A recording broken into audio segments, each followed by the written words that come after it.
There are things in this world we cannot explain, something hidden just beyond our view. Journey with us as we attempt to pierce the veil between our world and theirs. Join us as we pass through the doorway to the dead.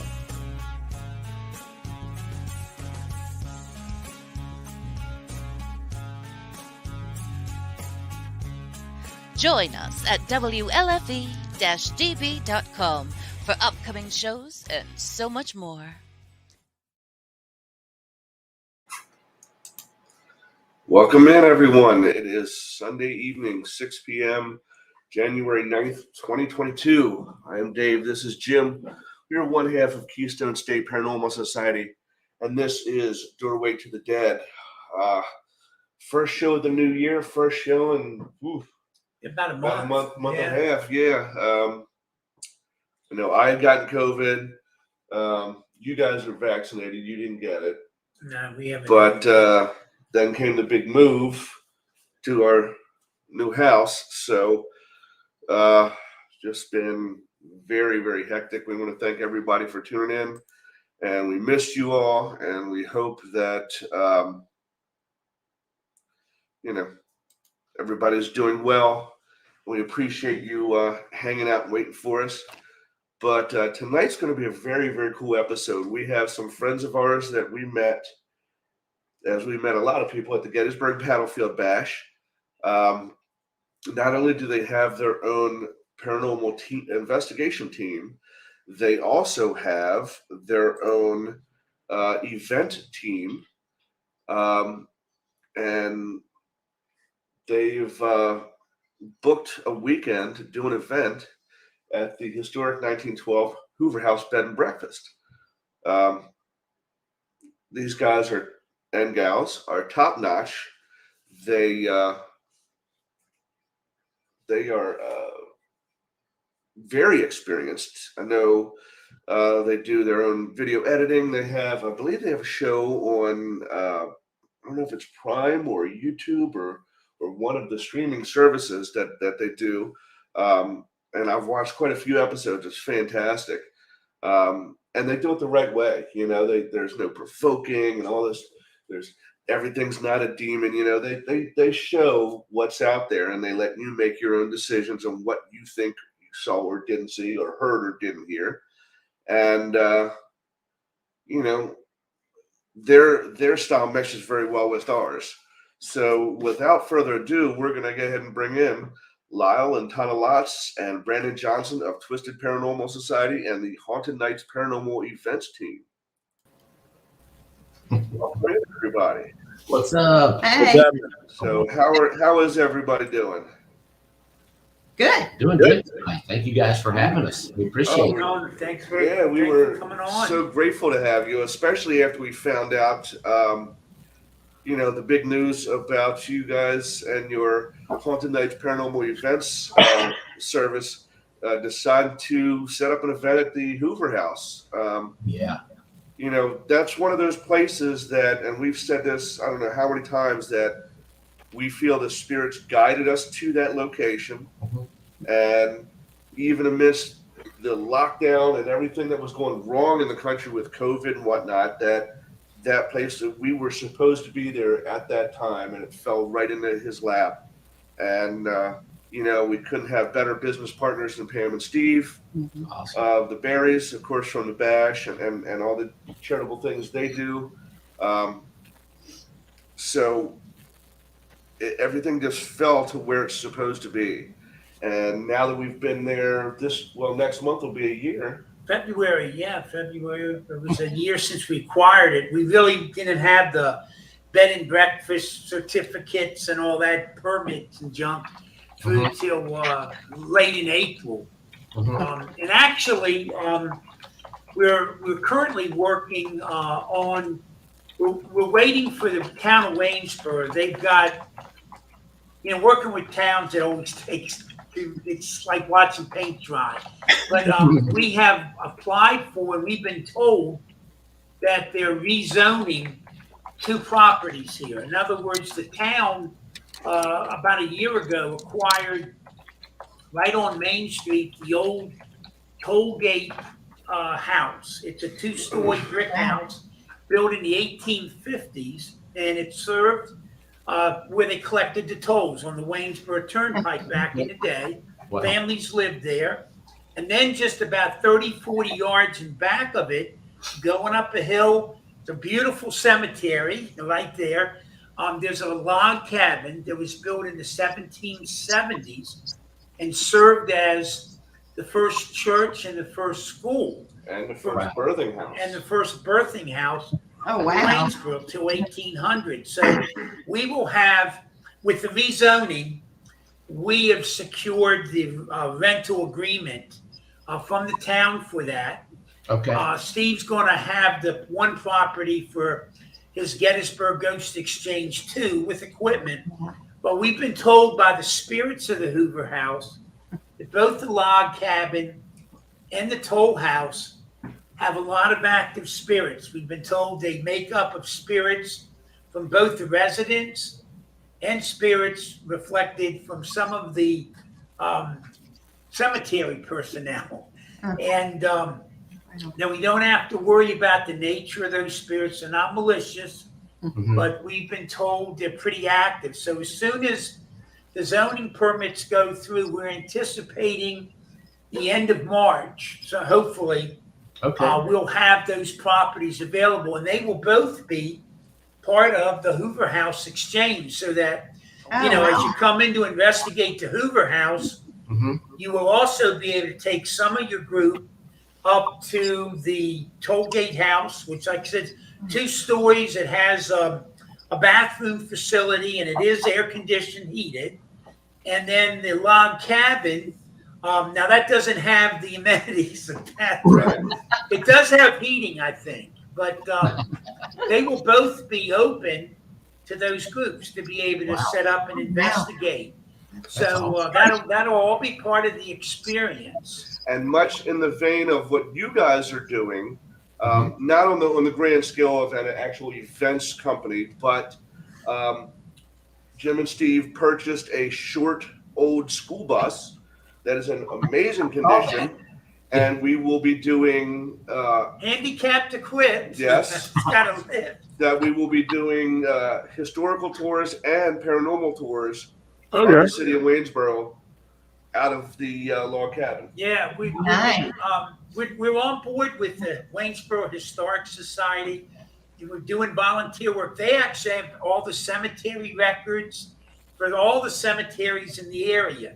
So we're doing a lot of research, and we've actually secured about 3 businesses in town that are noted on the ghost tour for activity, and they're all on board for even setting up some investigations. Public investigations of their specific locations. And the other neat thing is the library in town. It's 2 stories, pretty good sized building. They have told us they believe it's haunted. I don't know that there's ever been a public investigation, but they want us to do it, and they're on board with allowing us to post public investigations at the library as well. So we're hopeful that in due time, we might have 5 or 6 locations all on that main street within 3 or 4 blocks of one another for investigation. So this is a very new area as far as being exposed to the paranormal world investigations. And like anything, you get 2 sides of the coin. We have a whole group of people that are very interested in this going on and have been very friendly and open. And then we've been sort of warned that you also have, say, a religious element that maybe not so cool about. So we're sort of taking things in a proper manner, not trying to force anything on anybody, but have a lot of high hopes. The town has been very welcoming and friendly, and this is pretty much virgin territory, so to speak. So I think this year should be really interesting, and hopefully it's a whole new bag of worms. And it should be prosperous, not just for the business team of the Hoover House, but for the town as well. Yeah. It's going to bring a lot more tourism to. Yes. Yeah. It brings a lot of We already had, there's about a block and a half from us, further up on Main Street, there's a building called the Leland Hotel. It's sort of a nursing home now. Okay. And over the years, it's been a flop house and other things. And there's a couple ghosts noted in the tour that were involving that particular residence. And we actually have had workers there at the Leland. Some of the nursing home workers have come down and requested that we keep our spirits in our own house. That evidently they're seeing these spirits up in the Leland carrying on. And there's 2 or 3 of them we know about because we have their histories, and they have come through on some of the table sessions. So, but that was funny to come down and say, they're causing us some troubles. Can you keep your spirits in your own location? So if you have any answers to that, I'm open. That's awesome. Yeah.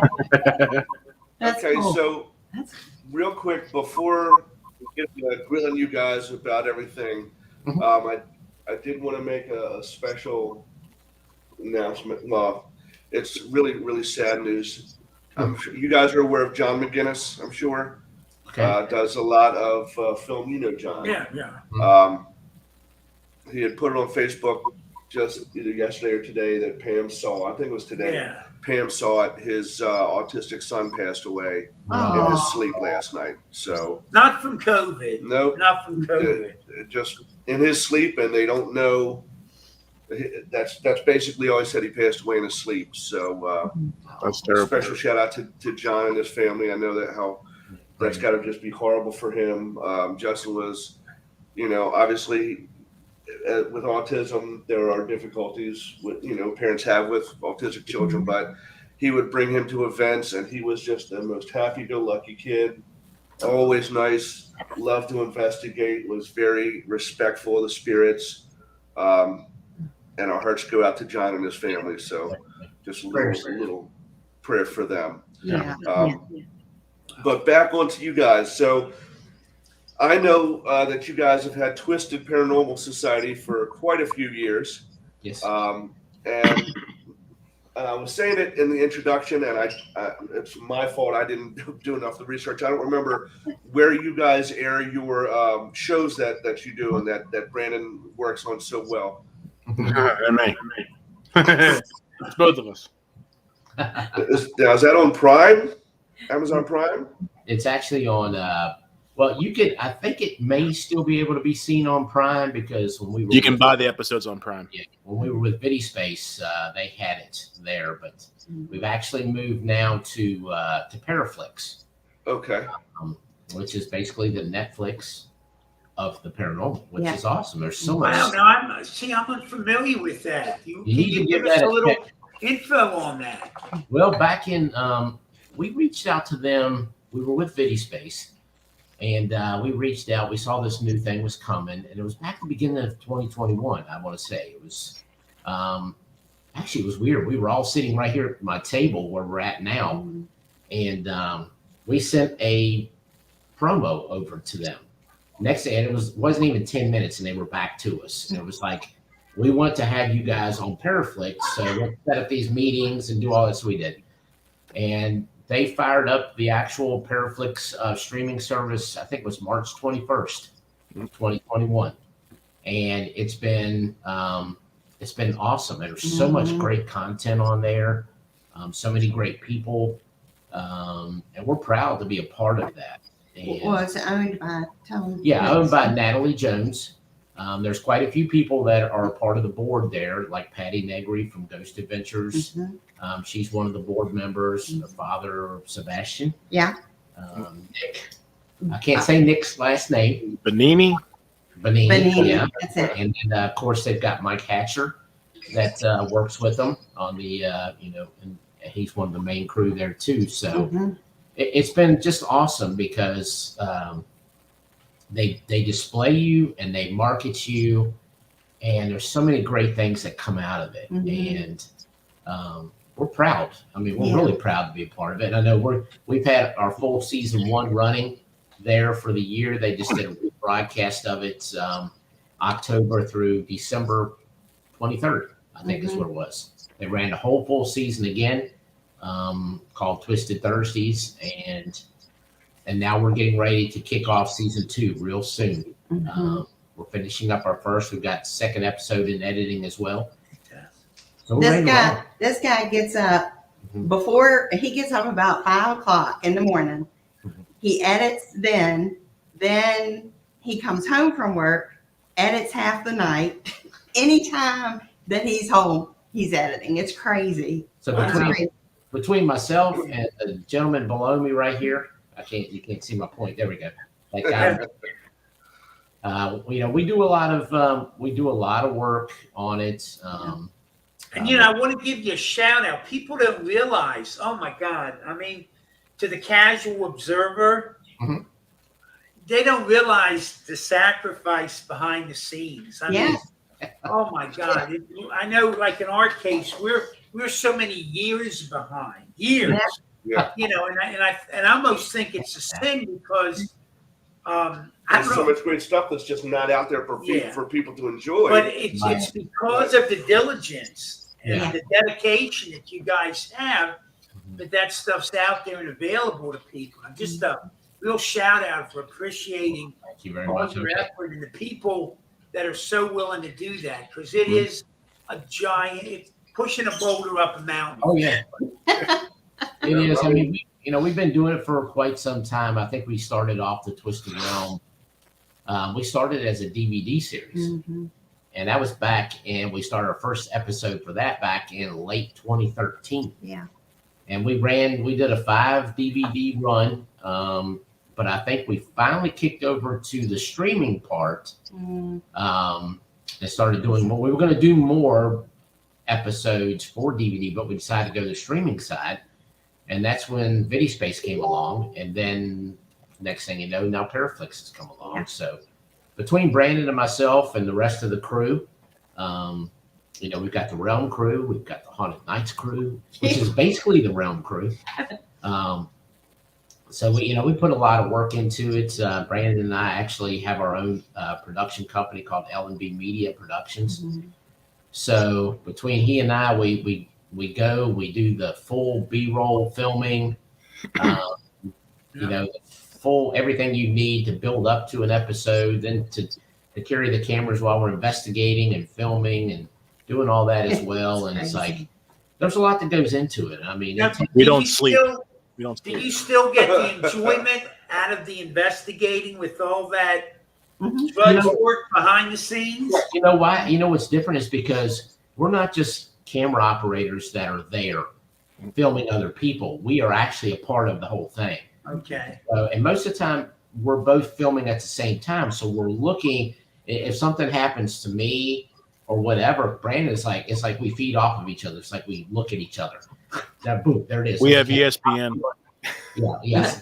So, we've gotten it down to where we know how to do it right. And, the great crew that we have, the Twisted Paranormal Society team, which is, of course, myself, Brandon, Tana, and Melissa Sykes. And then we've got 2 other great crew members, John and Lynn Harris, who are from RVA Paranormal. They've jumped on board with the Realm crew. And then, like I said, same people have jumped over from the Realm to Haunted Nights when it comes to the events side, because we love to investigate, and it's really good to go and investigate and not have to carry cameras, and work with people. So get on your back.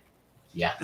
So, that's where I know it's especially with Brandon, you just having a young one not too long ago. That's a hell of a balance. I got 3 daughters, and the youngest is 10. So, they're old enough to kind of be semi-self-sufficient. And it's still a balance of time issue between work and the kids and the wife and now the new house. And, we've got this event we're going to go do, or we got this Paracon we're going to, or, we want to book there's so many places we want to book, but it's whoa. Yeah. It's definitely interesting. You know, it's like when it comes to haunted nights, my wife is also part of the crew. So we go together. So, you know, and then when it's filming and I go away with the crew, it's always, he knows where we're going. It's dead mama ghosting. That's what he says whenever we leave the door. Well, I've always admired your work. You guys really present an accurate depiction of what's going on, and that's something, you know, that's something that sometimes leaves a lot to be desired. And really excited for you guys coming to the Hoover House and being able to experience.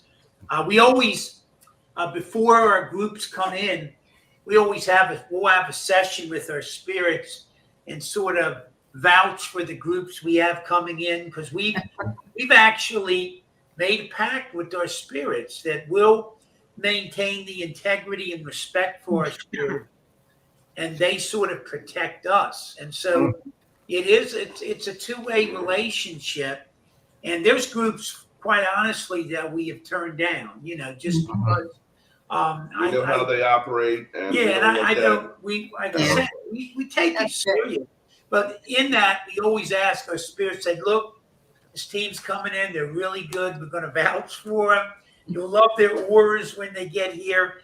And generally speaking, we just had such amazing results. I mean, it's really been interesting. So I'm very excited about y'all coming and seeing.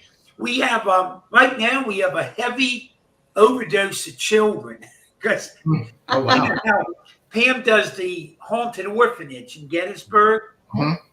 Here at the end of November and December before Christmas, we had done a couple public investigations, and at the one, we hooked up with all these children there at the orphanage, and they came back with us. We had 15. And they gave us their names and all. Wow. And then on 2 or 3 weeks later, we had another session. We had 3 came back. So we had when we agreed, we put up a tree for them. So we had a little child's tree.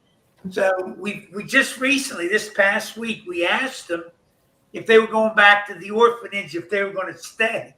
And they're staying. So as for right now, plenty of rooms to sleep in, but it is crowded. Yes, we have a lot of children, and evidently the original couple, the father and the daughter, that often sort of vet our spirits as they come. They've been tied up taking care of these children, so it's all to the mother. We're learning a lot by the seat of our pants, you know. That's cool, though. But yeah, so I'm really. So they've been playing games. As a matter of fact, I guess about a week ago we had a group in, and one of their members had a flatulence problem. Oh, they were it. It sounds like somebody else in that. As the guy's exploding, all the ghost kids are laughing. So fart jokes make it to the other side. Yep. I was in the room for as long as my olfactory senses could take it, and every single time he did it, REM pods. It was pretty strange, but the good thing is they don't seem to have an issue using the equipment, and it's. You know, like Jim loves his table tipping. So when Jim's around, they know we're going to go play with the big tables. When groups come in, some of them prefer REM pods. Okay, we'll play with these. Other ones don't have so many REM pods, but they'll have flashlights. Okay, we'll turn those on and off. The big thing, especially with since the kids have been there, is the little cat bowls. They play with their like they're going out of style. I mean, they're very cooperative because, like Jim said, when we vouch for the teams coming in, and they come in, and as soon as they come in, they haven't unpacked us. Hey, how are you? You know, what's the agenda? They're getting read by these spirits, and the spirits are like, okay, we can work with these guys or gals as it may be, and it's I don't think we've had any disappointments. Honestly. But as I told him, if you're there to have a scary experience, like confronting, or you'd probably be a little disappointed. Right. We have a lot of laughs and we have a lot of tears because when we do we do with the table tipping, we connect a lot of family members across the void, and it can be quite emotional. Yeah. So we're between the tears and the laughter. So not so much. And the thing about it too is, even if we were the type of people who wanted that negative presence that can get that scare, that jump scare, even if that was our style, which of course it's not. We try to avoid that as much as possible. Right.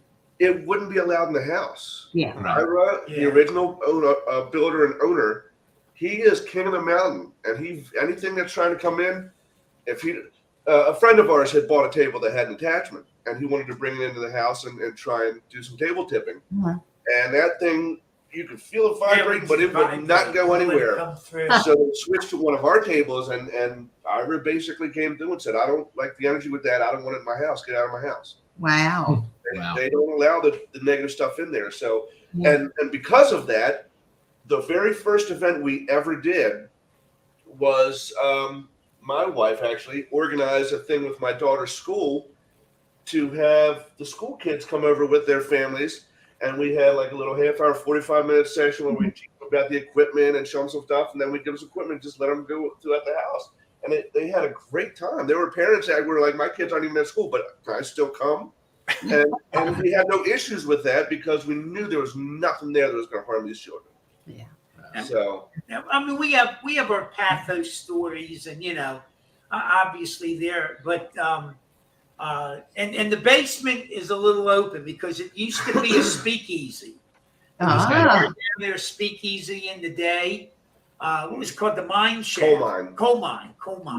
And there were some sad cases and a little thing. So the basement has sort of its own group. Okay. But anyhow, I won't get into any more because I'll let you guys experience all yours. But it's awesome to hear about it all because we made one visit there, and that was back. It was July 4th weekend.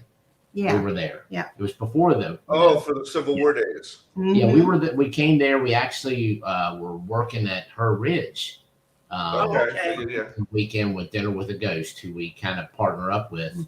And this is one of those times where I went there to go kind of learn what they do as part of their events. So because since we're co-working together on multiple things, we just wanted to learn. I wanted to learn their process. So when that was over, we decided we were going to go out and go visit Pam and Steve at the Hoover House. And, we loved it when we came. Oh, it was beautiful. And we were like, because we'd already talked to them, I think, about events. Yeah. We just hadn't locked any dates down yet. And so basically, we're doing our Ray Chaser event in March, and then we're doing our Dinner with a Ghost event in June. So we wanted to get a good feel, and just hearing the great stories. I mean, we love places like this. Yeah. That's, people love it. So speaking of which, okay, you've got your normal everyday family life. You've got your normal everyday jobs. You've got your children or grandchildren, whatever the case may be. You got your paranormal investigations with the Twisted team. Where would you even have time to start an event organization like this, let alone have it blow up the way it has? Lyle and I, you had the visions on both. You blow my mind. We had, in Haunted Nights, I know we did our first event in, I think it was April. Was it April of 2018? Yes. It was. Okay. Yeah. But before that, we had attended, many events, the big pay money events. And, it was kind of getting, and it just kind of fed back to me certain things that I liked and I didn't like about them. And I was like, down the road, working with Twisted, we were like, many times we were asked about, can we come investigate with you guys and do this? And, you know, when you're doing a shoot, it's kind of hard to do that. Yeah. And so we were like, this would be a great opportunity. And we had done a realm shoot at a place called the Silver Thatch Inn, which is in Charlottesville, Virginia. And the lady there wanted to do a big event. So we decided, okay, well, let's work together. And, you know, we had booked Scott Porter and Stephanie Burke for that event. And closer to the event, it was like, we started booking in January. Mm-hmm. The event was in April. Yeah. Come March 1st, the lady that owned the location just up and said, we're going to cancel this. Just pull the plug. And then Scott and Stephanie were like, well, wait a minute. We got these. What are we going to do? What can we do? So we kind of found another location. And we had a very successful event come April of 2018. And that was kind of the kickoff of Haunted Nights. Yeah. Paranormal events. But then Haunted Nights Paranormal events kind of disappeared for a while because a lot of realm shooting took place. Right. Over the next year and a half, it was like realm, boom, boom, boom, doing stuff like that, which finished up our season 1. And then come, I think it was probably late summer of 2019 is when Tana and myself and Brandon, we just sat down. It's like, well, why don't we think about bringing Haunted Nights back? You know, and then we did, and we put our first event together in March. I think it might have been an April of 2020 event. But you know what happened in March of 2020? We all know what happened.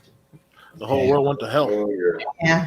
So, of course, our very first event that we've been promoting for months, we had to cancel. Next event that we had booked, we had to cancel.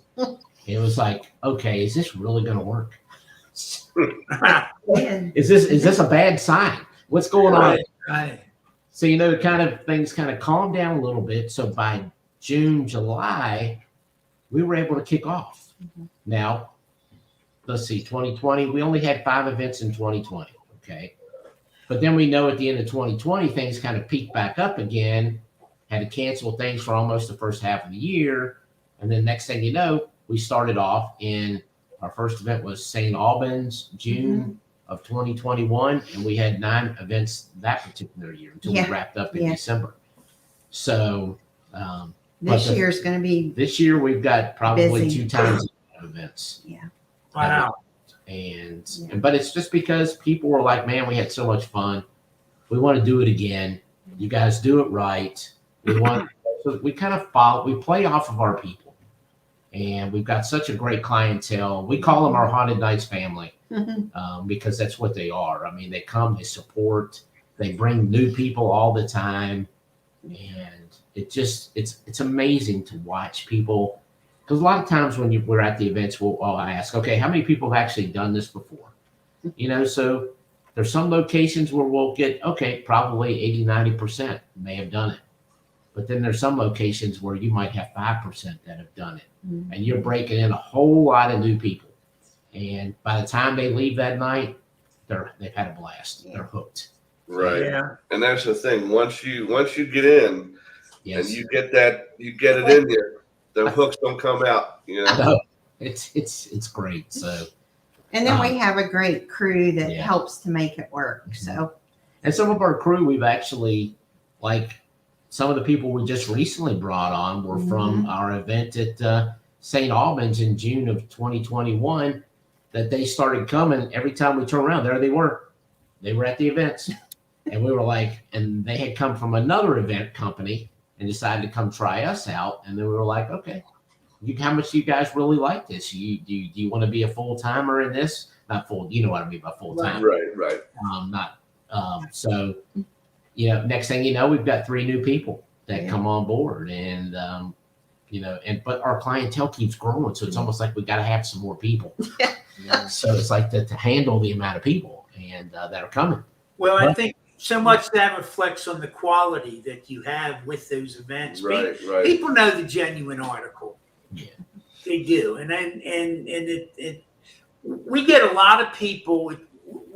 It's weird. We get a lot of people who come to the Hoover House and they'll tell us, I don't know why I'm here. Well, we know sometimes, this is no lie, sometimes a relative of theirs shows up like the day before they come, and they're waiting for them. And they'll actually come to me and tell me, oh, can you get so-and-so on the table? And I'm like, well, I can't promise. I'll try. And then they show up, and generally, I mean, it's always a beautiful thing, you know. But it's we get that a lot, and I think people are drawn. I mean, people are searching for something right now. I mean, we're Right. losing. They We've are. lost touch with so many of our standards. You know, they were part of our life, and so I think people have sort of a spiritual quest right now, and I'm not. And hopefully, I don't mean to offend anybody. I'm not equating, but you know, for your work in the field, there's a very high spiritual value in all of this. Yeah. I mean, there are sometimes sessions where I'll get as uplifting and a growth experience as if I was in my church for something. Right. And I think that's what, if you're putting on an actual truthful event Right. and allowing spirit to manifest to that point, I think it touches that. Yeah. That place is growing. This is, Yeah. you know, let's face it, as long as I've been involved with this, if this was a craze, it would have ended years ago. Right. And I think we're still on an upward swing. Yeah, And especially now, coming out of COVID, people are tired, Yeah. shut down and restricted, and they want these new experiences. Yeah. Absolutely. I agree. I think really what it is also, it's like when you come to one of our events, you don't just come in, sit down, kind of look around and wait for the investigation to begin. You know, we come up, we talk with you. We pretty much, it's like Olive Garden. When you're here, you're family. You kind of walk in and right away, you know, we're interacting and because you're here for a reason, whether your wife drug you here, your girlfriend drug you here, you had a general interest, you know, in the paranormal. It's almost kind of in a perverse way, kind of like a reverse AA meeting where you're here for a certain reason and you want somebody to talk to. You may be new into the paranormal. You may have had an experience to where you don't know what happened to you, but you're around people that have the same kind of story or quest. So you feel this level of comfortable, like you're being very comfortable. Kindred spirits. Exactly. Yeah. And Right. you know, when we treat it like a rock show party without the rock show. You know, we have the music, but we treat it like a really good time to where if you're not sure about the paranormal, you know, we're not trying to convince you, but if you can leave at the end of the night scratching your head, when I don't know why that happened, Yeah. that's almost mission accomplished. Yeah. Yeah. Yeah, I agree. That's a good point. But at least for Jim and I know that's one of the things that, you know, just together a little over 21 years now. Jim longer than that before I was around, you know, but there's still things that we see happen on these events that still amazes us, you know. Like, perfect example, we have a friend named Katie Turner who is a very powerful psychic medium, lives up in Canada, Toronto, right? Yeah. And she's dying to get down, but you know, with the border and the Restrictions. COVID and all that. Yeah. But she has told us, I don't know how many times, I've been there. I've never physically been there, but I've been there. And before she had never seen any pictures, she could tell us, okay, if you walk from where you're at right now, if you walk 10 feet and make a left, you're in this room and it looks like this. You know, she's been there. She's found herself astrally projected into the Hoover House on 4 or 5 occasions. When she's not trying to do it. Right. And Right. so she's really perplexed right now what it is that's drawing you in there. But she'll send me, do you have a radiator looks like this? You know, and goofy things like that. And she goes, I really do hope, you know, when this ends, I've got to get there because something has drawn her in there where she actually sees it and visualizes it, but she doesn't know what. And what was the other one? The people just kind of wandered in and asked if we had a room available for that night, and it was wound up they had some kind of personal link to the place, or Yeah. We've had just a lot of wonderful, but just very strange walk-ins. connections. Yeah, we even had one where there was two couples. They were coming in on an event, and the next morning when they were having breakfast, they're looking at each other, and the guy goes, "Oh my gosh," she says, "I think I took your wife to the senior prom." No, it was Thursday, like 20 some years ago. They had been each other's date for this prom, and hadn't kept touch, and here they met the next morning at the house. So they took pictures in and about. And of course, Pam's going, and it's kismet. It's like, That's crazy. I mean, what are the odds? They just happen to wander in the same place in the same weekend like that, Yeah. So I think the but paranormal was, paranormal draws you, man. it does, and they guide you. Uh-huh. The last place, which we don't mention the name because we want to get sued or anything, but the last place that you and Pam were in charge of, you guys have been to, I'm sure. No, we never made it there. Oh, really? We were going to do an event there, and we had to cancel it. Oh, okay. Well, it was a special place, and when this whole business thing came about, that's what he was trying to get first, to save that place. And the owners just would not work with us in any way. They wanted nothing to do with Pam and Steve. Oh. But while we were in the process of trying to save this place, the spirits there kept talking about a green room. So much so that we thought that they wanted us to take the smoking parlor, which was purple, and paint it green. And we're pulling out swung. Well, this would look okay, but it's a little too creepy. And it fell through. It didn't work. And then his sister found the Hoover house just by random chance on the internet. And we went there and walking through, and one of the first rooms we go into on the main level, it's green.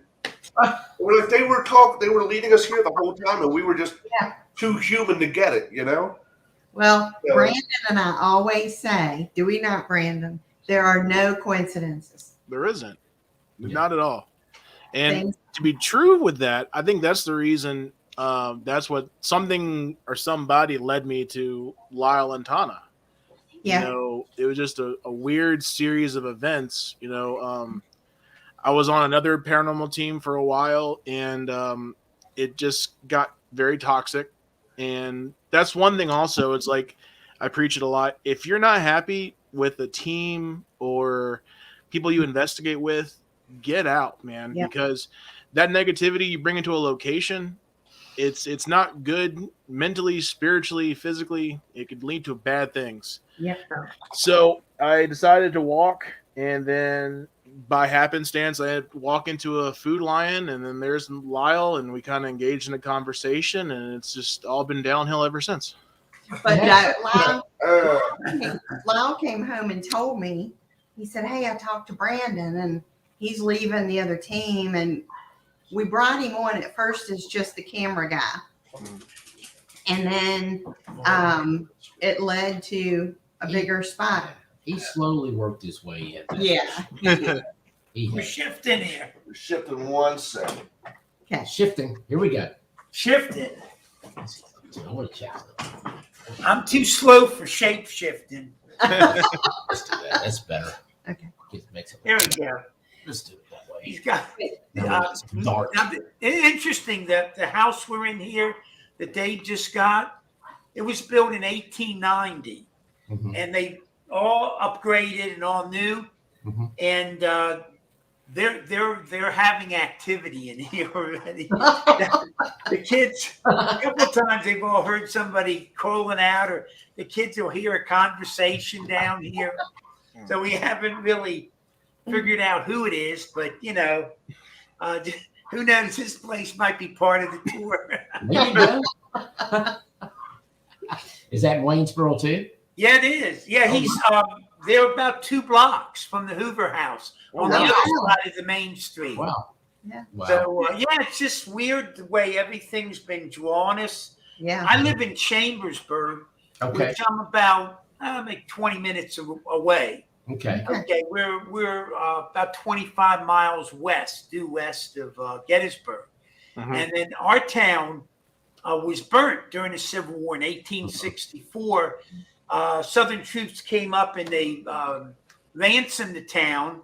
They'd already taken all the money out of the bank, so they wound up burning some of the town.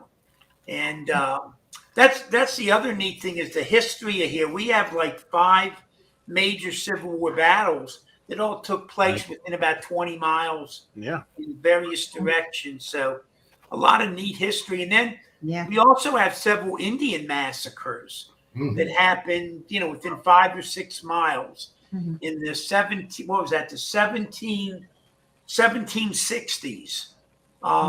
We had the first, I guess there was the first school massacre in the United States was here. Yes. There was a schoolhouse, and the Delaware Indians happened upon it and wound up killing the schoolmaster and 10 of the children, scalped them all. One young boy survived. He lost about 3/4 of his scalp, but he survived. But he was never right. And they've got him in a mass grave over there. But anyhow, so we've got a lot of interesting history in the area, and something is really drawn it. As you were saying, there's no circumstance. Something's telling me this. They want this story to get out. Yes. About what all's going on there. And let's face it, there's tons of small little cities like this around the country that no one's really bothered getting involved with and developed. Right. So we're always drawn to those famous locations and all that. Everybody likes the name droppers, but oh my gosh, when you get in a new area and Spirit hasn't been talked to in a long time, they just can't get enough. They all have a story that they want to get out there. It's just like our Waynesboro.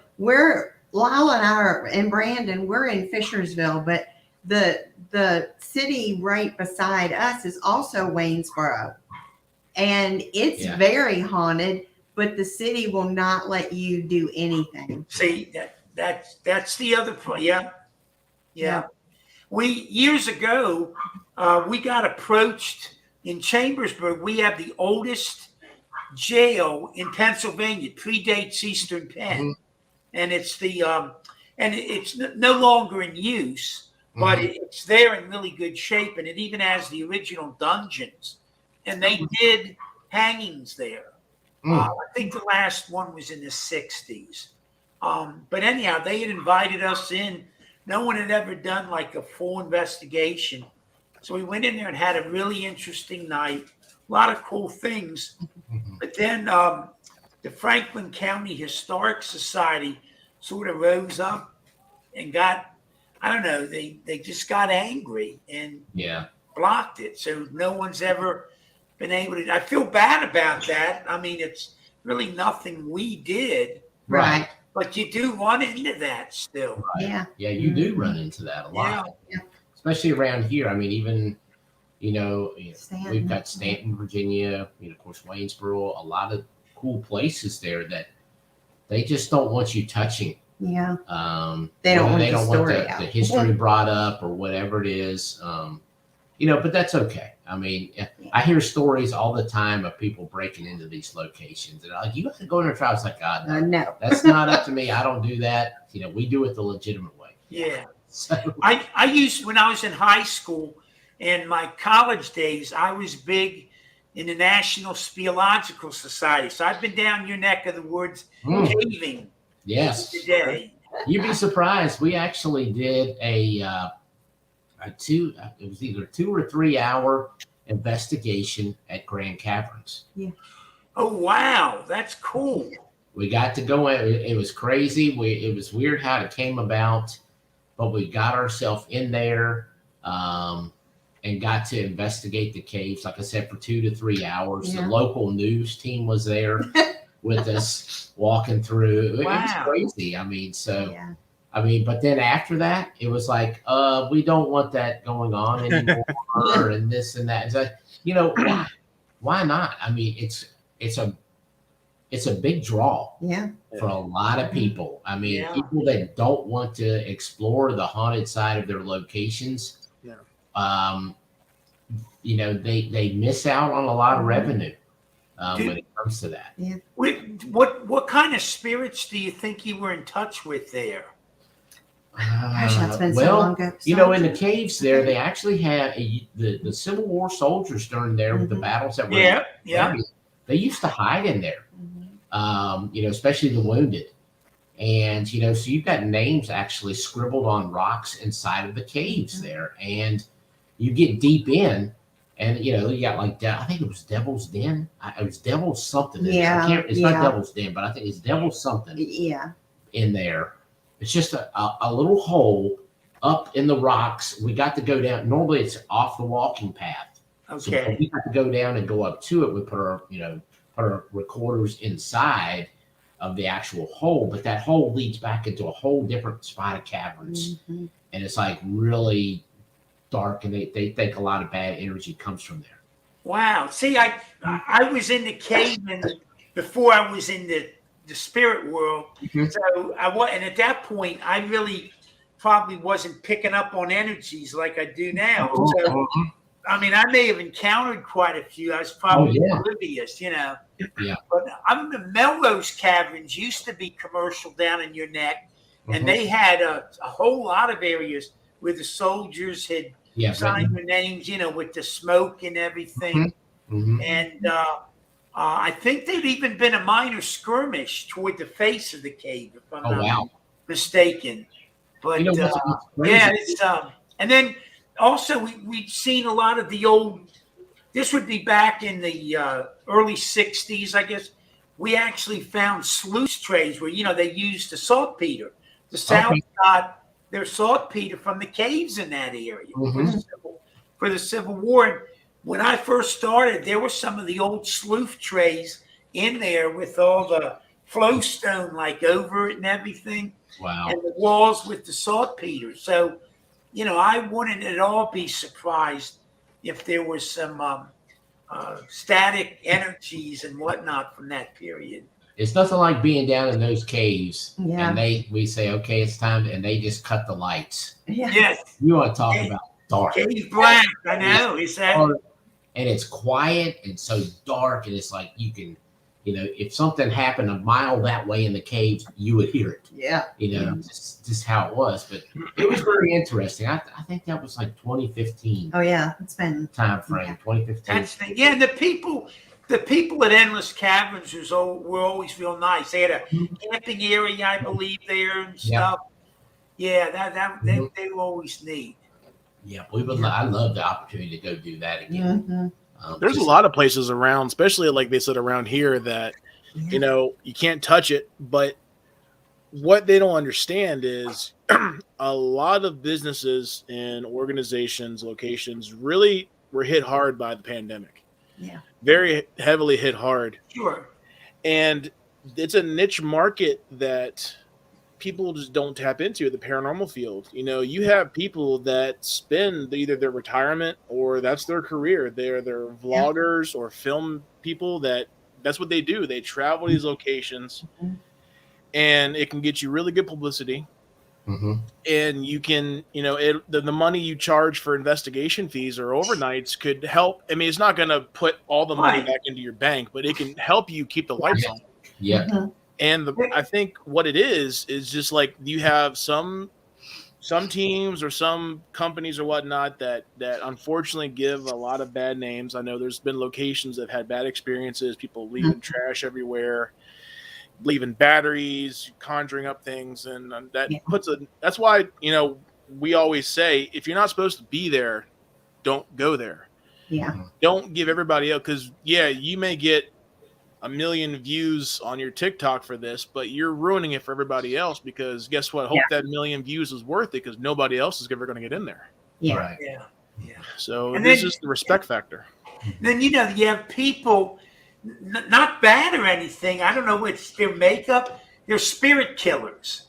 I mean, you've ever had that where, oh my gosh, I mean, they can just walk in a room and it's like the spirits are running out of the room. Like it's bad. Oh my gosh. I don't know what that is. Just something about, and it's not that they're a bad person or anything. It's like something about their makeup is just in strict opposite of whatever attracts. I think it's the Wow. energy they bring in. Like Yeah. if you're having, say you're having problems that, you can't help, whether they're emotional problems or, problems on the outside. But I think if you bring that with you, the spirits can sense it. Oh yeah, no, they read, and that's one of the things I'll often do. Like if we're making initial contact, and I'll tell them, I'll say, "Wait, look at our auras, check us out. You'll see, like we're approaching this in an open means and stuff like that. We really just want to communicate with you." And then I constantly thank Spirit.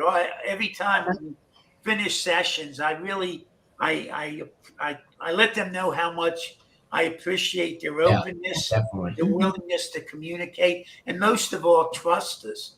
Because it's they're in many ways they're as reliant on us as we are them. Oh in yeah. a lot of this. So it's definitely a two-way street. Yeah, definitely. Trying to find on here. I was just at 7. The day will be. We take a little. I think it's like a 2 or 3 little minute break. Mhm. It's the ads or whatever come on. So we'll be running that in a few minutes. We'll That's run. fine. I'm trying to actually find it live on here so I can join in those conversations. Yeah. But yeah, I'm really excited to have our spirits get to know you guys. Yeah. And the way you treat things. I know it'll be a really neat time. We actually keep records, of many of our sessions, and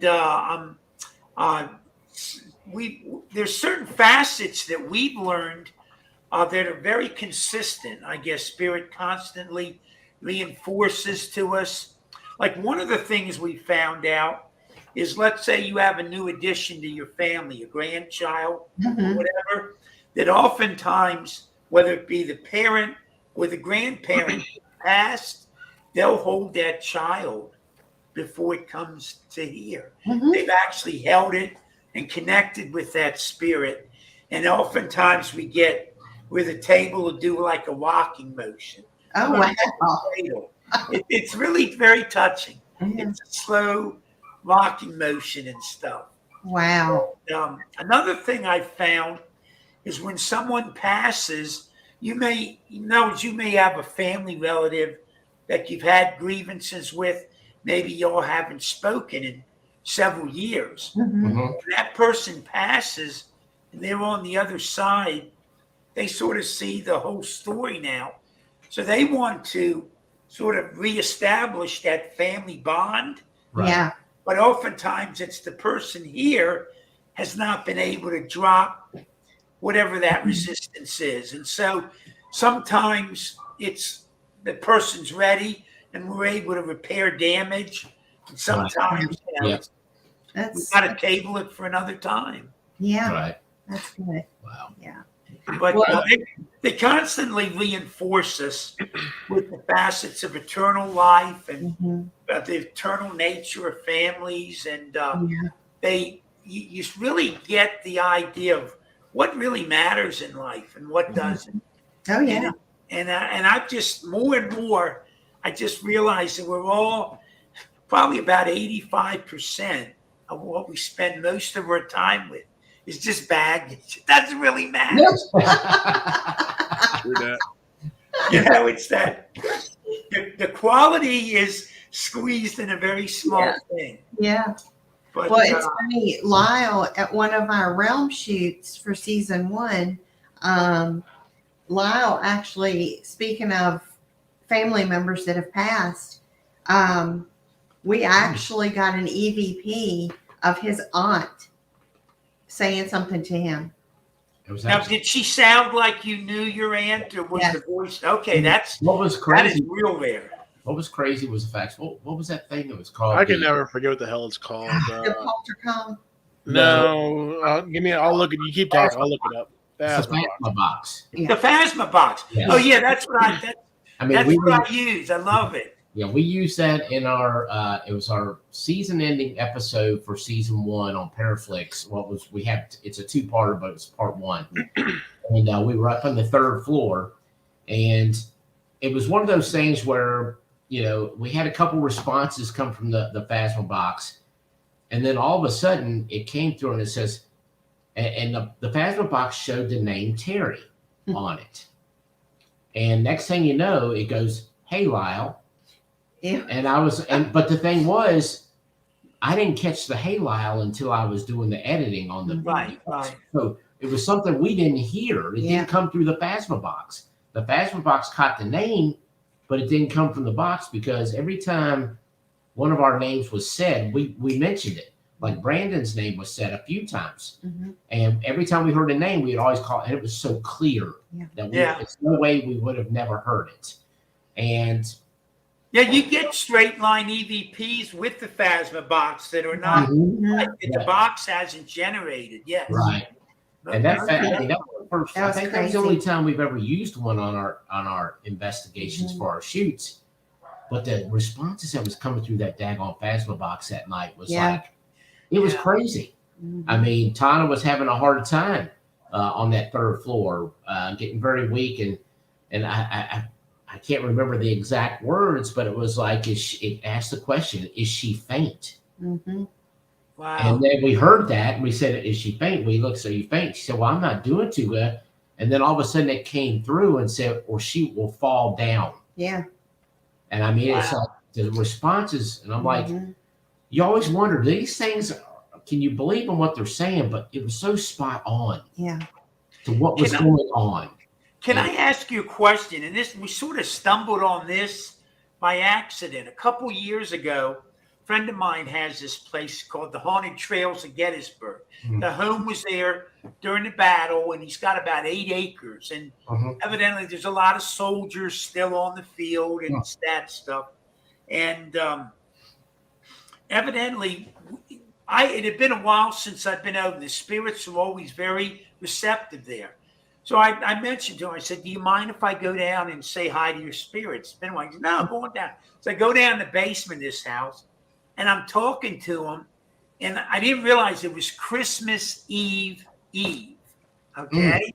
And all of a sudden, they're talking Christmas. We've sent you a king. All men unite. And I'm like, "You're talking about the Lord Jesus Christ." "Of course." And it was all this talk about the holidays and Christmas. And I'm like, "So you celebrate this period too?" It's like, what do you think, dummy? It's like, and we must have got the word Christmas used 6 or 7 times. Just blew me away. Wow. So last year with COVID didn't happen. So I went back this year, Christmas Eve again, same spot. And I didn't get Christmas, but I did get Galilee. I asked where the Savior was born. They said Bethlehem. Wow. And probably 7 or 8 times I had choirs break in, like singing a hymn. I'm actually in the process now of editing it to put all them clips together to form one single thing. But it was, again, very Christmas oriented, seasonal.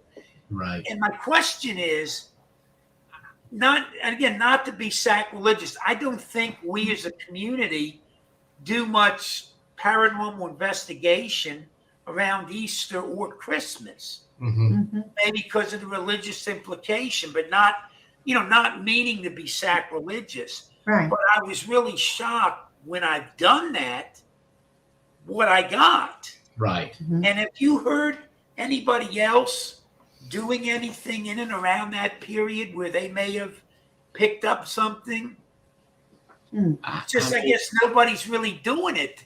Yeah. I mean, we did our Ghost of Christmas Past event December 4th at the Dunlora Inn in Mineral, Virginia.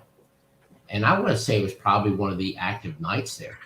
The people there, we had a small crowd that night. We made it kind of smaller because we just wanted to enjoy it and have fun and let the people enjoy it. And I'm telling you, everybody in there was getting the craziest stuff. We had some guys there that was these two guys were loaded with equipment, and they just were having a blast.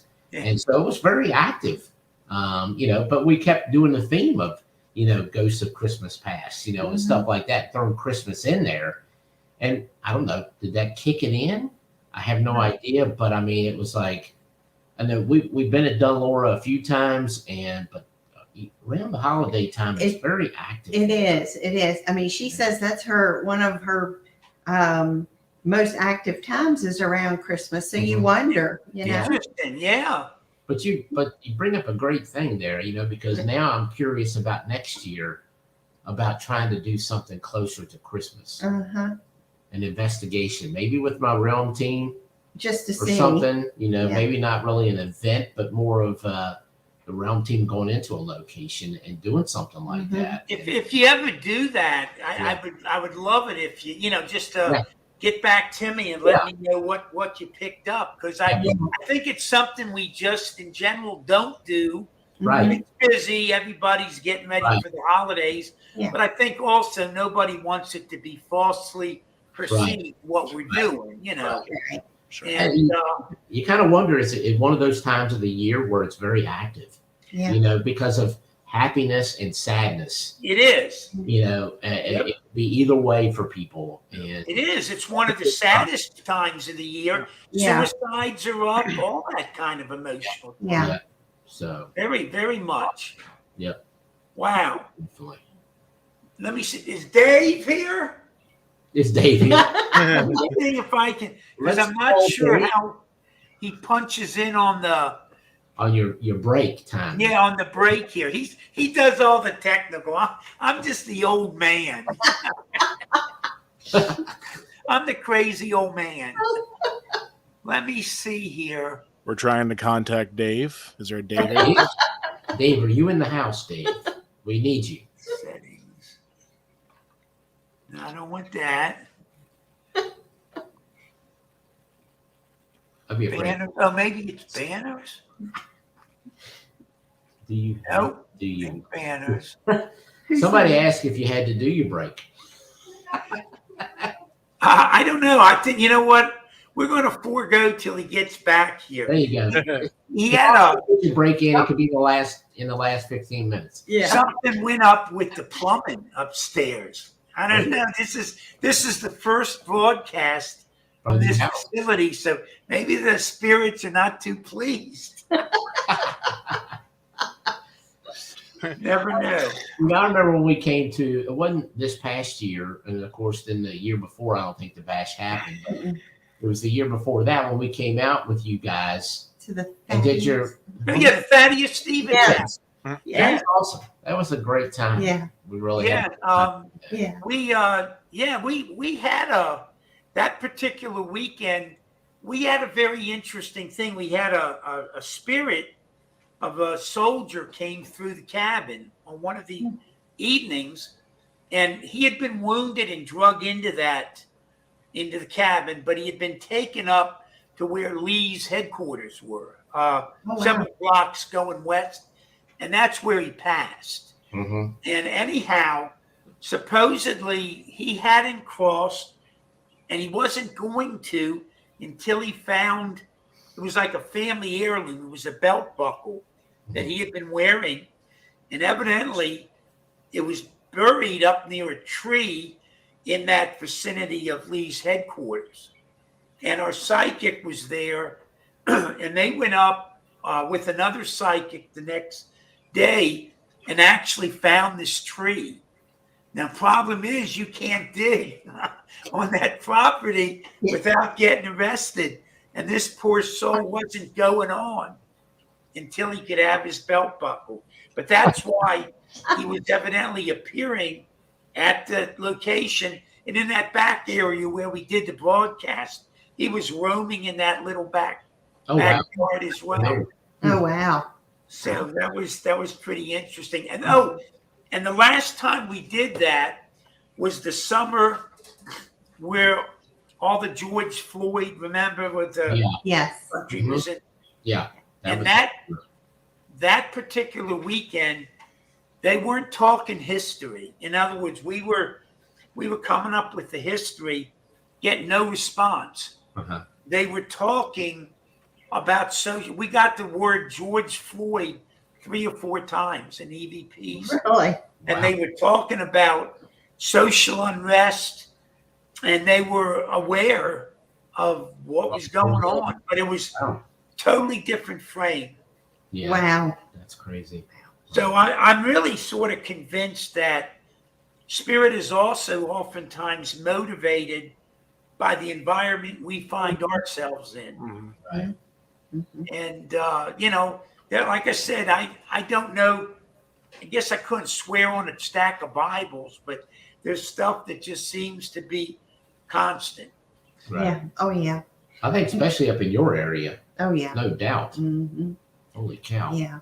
We had about 2 weeks ago, we had a visitor. The guy was staying with us for the week. He's a dog food salesman.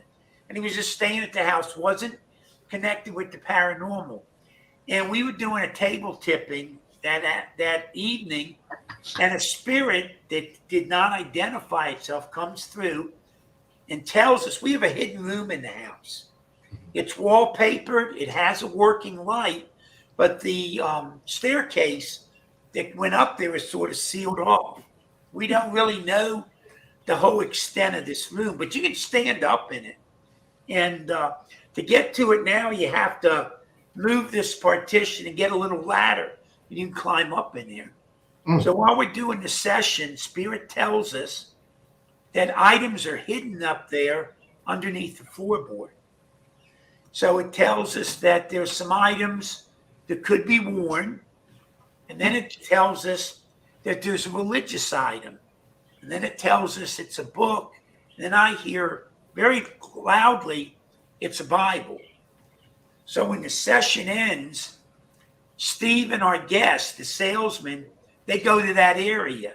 And the salesman actually climbs up in there. And he's checking boards on the floor and finds some loose ones. So the first one, he finds some infant shoes, like a 2 or 3 month old baby, little white shoes, and they're in a cigar box hidden under the board. Then later we find another cigar box with black and white photos from the 40s of the town in and around. And finally he moves another board, and sure enough, under that, there's a Bible. And it's a Martin Luther Bible, and it's in German. And actually, you can read the date of 1858, and a name. And we had it translated because, like, the Old Testament of this Bible doesn't have Leviticus and Exodus, Genesis. It's got Moses 1, Moses 2. Oh, wow.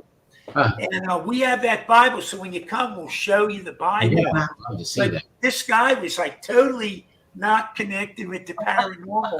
Climbs up there and he's finding this stuff underneath these boards. Well, now he's sold. He's like, oh my God. So he's actually coming down and wants to do a table tipping session with his wife. Wow. Oh, wow. So we put the shoes back where we found them because we know about shoes being hidden in homes and the implication, but we do have the Bible out and we haven't had anything untoward happen. But the spirit still won't tell us though why it wanted us to find that Bible. Wow. Yeah. That'd So be That is interesting. so cool. That'd be so cool. how do you make this stuff up? You know, Yeah. you go up there and pull up some boards and you're going to find this underneath. Wow. That's, Wow. You know, it'd be cool. I know when we come in, we're going to be, I know because our guests are actually coming in Thursday evening. So we're going to come up there and slide in on Thursday evening too before the rest of the crew comes. That'd be cool to do that. Sure. Well, just, If you know what? If you were able to come over that night, maybe we could remind do that. Pam. Yeah. And then we have tons of tables, very active, but there's a divine pecking order. And the power has to do with like knowledge and spirit base. So our top table is not at the Hoover House. My sister has it with her. in Shepherdstown, close by. She Right. comes up. Mhm. So, if we know in advance, we'll bring Emma in. But then we've also, like, our second, third, and fourth tables are all very strong. And they all have an internal spirit with them. And they identified their whole family history and all that. And they can all bring through family members. Wow. Now, Wow. we have some tables that are not as defined and where they can connect with spirit and they can give the answers and different things. Mhm. We found that the ones which have a defined spirit with them are the ones that possess the ability to bring through family members and also to help cross people. So we actually this year, probably our most intense crossing, a gentleman, have you ever met Brian Bowden? He's from New York. He's pretty well known. He does a lot of stuff in the spirit field, but also UFO. He's had a number of TV shows and all that. Really interesting guy. I don't think so. No. He came down with his family, and we had earlier connected with his wife's mother, which is he was hoping that would happen. Mhm. But then she had an uncle come through, and this uncle had been a 1-year-old child in Hungary during World War II and had been killed by the Germans as a 1-year-old child. The family had always felt that the child had been starved to death, but in reality, it had been shot and killed. Oh, wow. Mm. And we connected with this spirit, and it literally started with the base of nothing. I mean, Yeah. you can imagine the dark, and we brought in angels, like there was like some angelic assistants. It was like 5 of them, and it was a 2-hour session. We're running EM pumps, Mhm. and we were able to pass that child over. We were able to bring Oh. light to it, Wow. for it to realize it, and then finally to pass over. And at the end, I mean, oh my gosh, you could see, you could act, everybody at the table was seeing visions, and you could see the excitement of the child as it realized the warmth, the love, and the light, and it's going like it's, and literally like leaps into the light as it crosses, and it's over. I mean, it was so, we were trashed for 3 days. Wow. That just sucks the life out of you. Yeah. That's true. We had a this is personal to me, but just because you shared that, my dad passed several years ago, and I still have an extremely tight bond with him. And we decided, we were at the beach, and we decided one night, okay, this is the night I need to try to let him go because I've been holding on to him. Long story short, I could literally see, I could see it so well that I could see what he was wearing. And the cloud, it had been kind of cloudy. And when we did this, the clouds parted and it was just as clear. I could see him go and wave to me. And the clouds came back together. But when they did, he'll tell you, it shaped a heart. They formed a heart. It's still to this It's day. I'm sure. Craziest things I've ever. Yeah, no. I mean that's the beauty, that's the power. And that's exactly what our quest is about. When you come, I'll show you. Before, when we had friends lined up to help us move into the Hoover house, Uh-huh. before we moved the piece of furniture in, I had written a dedicatory prayer for the house that, in other words, would be a place where spirit could educate us and we could all intertwine and learn a lot of truthfulness. Mhm. And that's sort of what's being fulfilled. Yeah. So I'll show that to you. And that's what we sort of quest after. And it's just, oh my God, it really makes life so beautiful. Mhm. It does. It does. It does. And how blessed are we that we know those truths? Yeah. Yeah. Yeah. And you have no doubt that Mhm. of your father, his Right. being well, he's in his current existence. Yeah. You have no doubts about any of that now. And Right. I'm sure for your own personal self, a lot of doubts or concerns you had about when it's your turn to cross, the fear's been removed. It's Right. like Right. it's an experience we're all going to have. Yeah. Right. Yeah. And yeah, that's True. the beauty of it. And to me, that's what really makes us feel so genuine and really what the quest after. Yeah. Oh, yeah. Yeah, you can't beat it. We when I tell you that we have those kind of experiences like 2, 3, 4 times a month. Seriously, I mean, Mhm. I'm humbled by it. I truly am. It's like, wow. We like I said, we have people, they'll show up, they'll book a room, and it goes, I don't know why I'm here. And I said, well, you'll find out soon.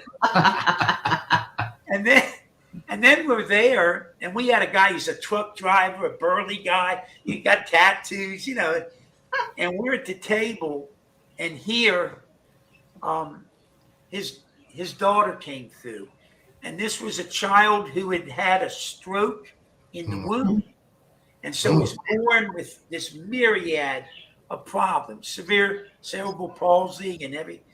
And this guy had learned how to do all this advanced nursing techniques, tube feedings, all that with the child. And then she had lived to the point of 6 years of age when she needed a new procedure. And in that procedure, it went amiss. And he had basically signed the papers to take her off life support. And this was years ago, but it had devastated him. And I'm not going to go into all the personal things, but Right. it was quite problematic. And evidently, they never done any paranormal anything. And here this little girl came through and wouldn't leave her dad's side. The table was literally like climbing up into this guy's lap. And we got it. We coaxed it over to the mother a couple times, but the father was the nurturer and the giver, and he was like, oh my God, it had freed him from this burden that he carried years. And then I was just after that I noticed he had a big tattoo of his daughter. Oh. And they're coming back, I think in April or May. Awesome. Well, that's good. That's one of the things that we, we used to do a talk years ago, and we're kicking it back up again this year. And actually, we may do it before the bash, but the bash right now is our first spot. It's called it's a talk called Let's Talk Paranormal. And basically, what you're talking about is what it's all about. It's about us, kind of, we talk a little bit about it, and then we kind of open the floor for people to share experiences because they've never had that chance before, maybe.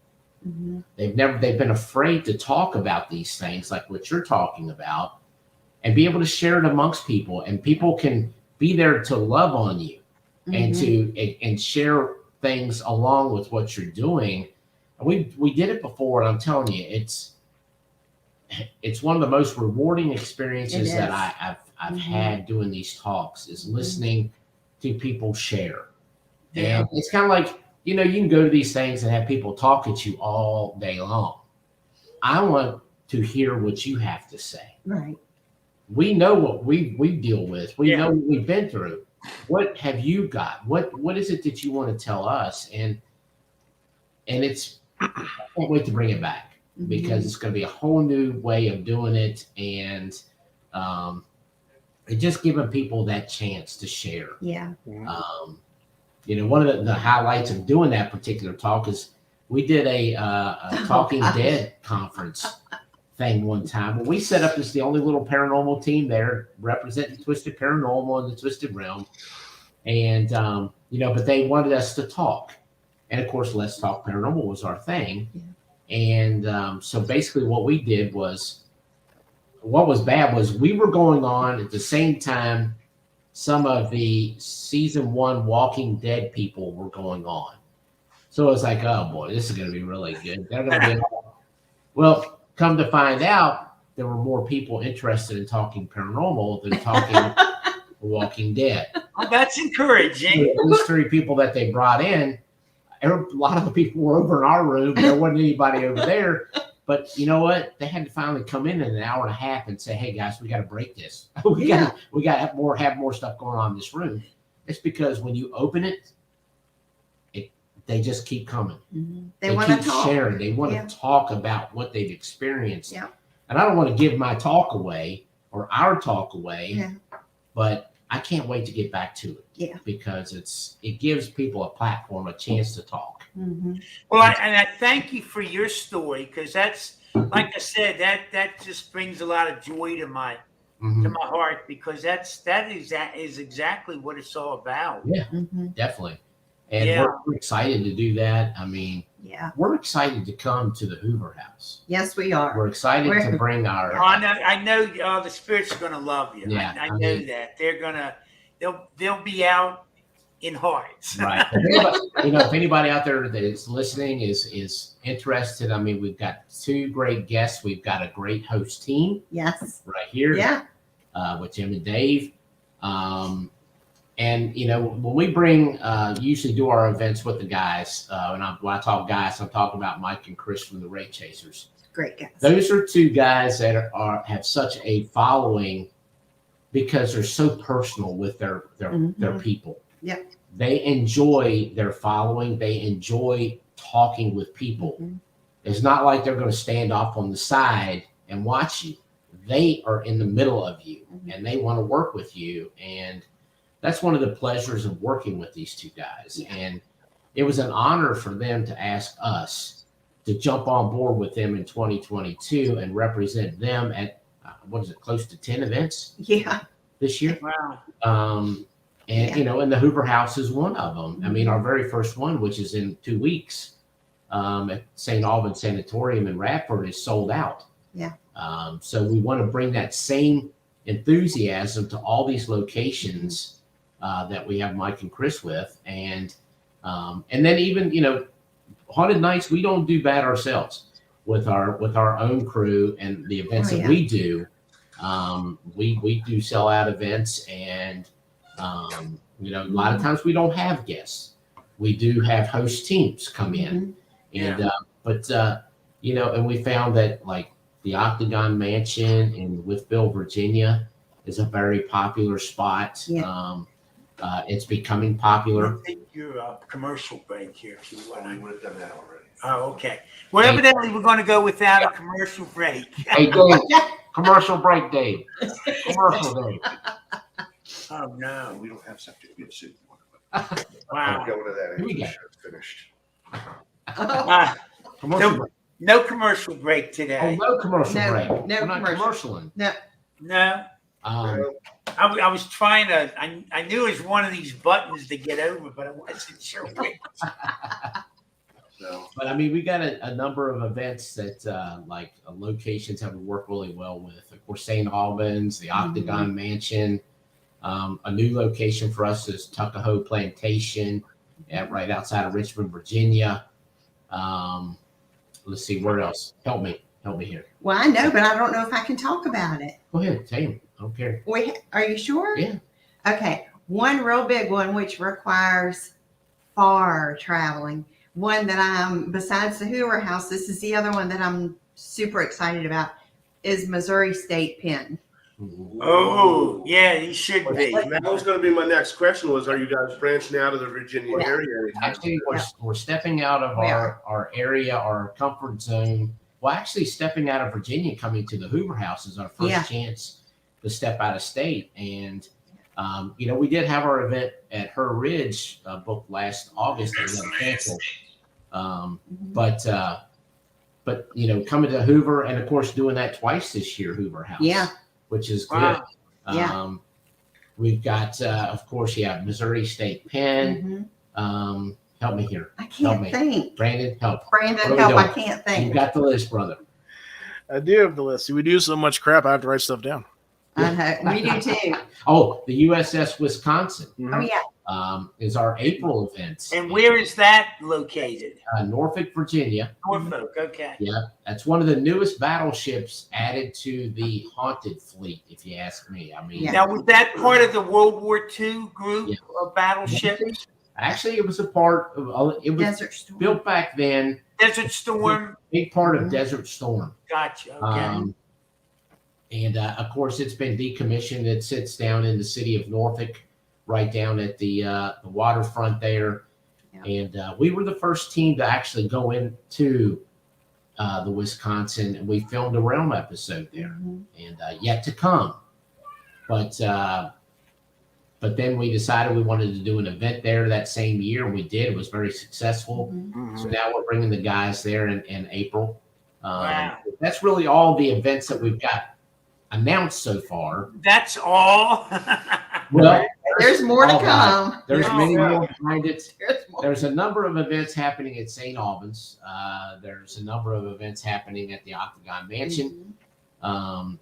There are, help me out. God, why am I drawing such a blank here? Well, there are a few dates that we have open that we are in talks with places at right now. So, but I know just for what we've announced right now, as far as what's publicly known, these locations are incredible, and each one has an amazing backstory. You look at St. Albans with all it's been, all the platforms it's been on, and one sleeper one, you know, with the exception like Hoover House is a great story. Tuckahoe has an amazing story. You know, Thomas Jefferson, I lived there as a kid. You know, and oh wow, yeah, I'm not really familiar. That's great. Yeah, and you kind of wonder with the times that he had lived there, did he develop the knowledge and skills to push him into politics to become a future president? So.